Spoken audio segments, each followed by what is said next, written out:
So Proverbs 26:13 through 16 give us a look at laziness. And it really gives four exaggerated comical pictures of what laziness really does to a person. Because the wise people know that laziness is just foolish. It's not something that we can look at and just say, oh, it's not that big a deal. I'm a little lazy. No, this is a really big issue. And so these four pictures help us really understand just how crazy it is to be lazy. The first one is verse 13, where it's about a guy who makes so many dumb excuses for himself to do nothing. He says, there's a lion in the street, so I can't do anything. And it kind of highlights that reality that we're so quick to excuse ourselves to do nothing rather than something. The second picture that's given in the passage is a picture of a guy who's on a bed and he just flips from one side to the other. It says like a door is on its hinges. This guy just flips. He's going nowhere, man, but he's just flipping from one side to the other side.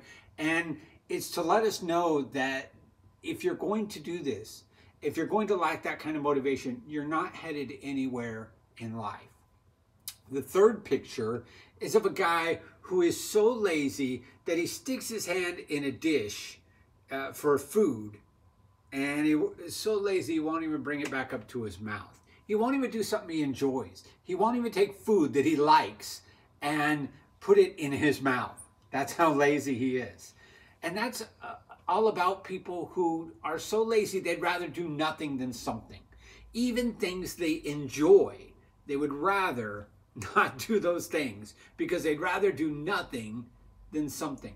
And then the final picture is of a guy who thinks he's smart just because he's smart.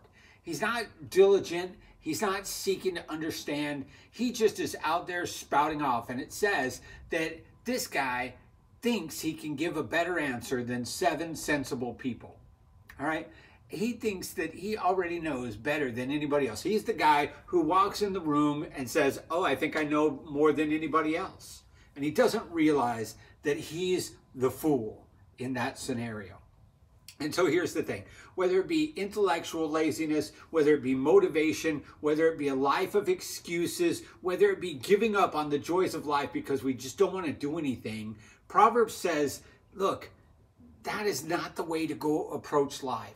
And it does it in a lighthearted way, but the message packs a punch. We can't afford in any way, in any form, to be those who sink into laziness, because beyond that lightheartedness is a really dark place where those who do nothing, those who have no motivation, those who give up on pursuit in life really sink into a dark, dark place.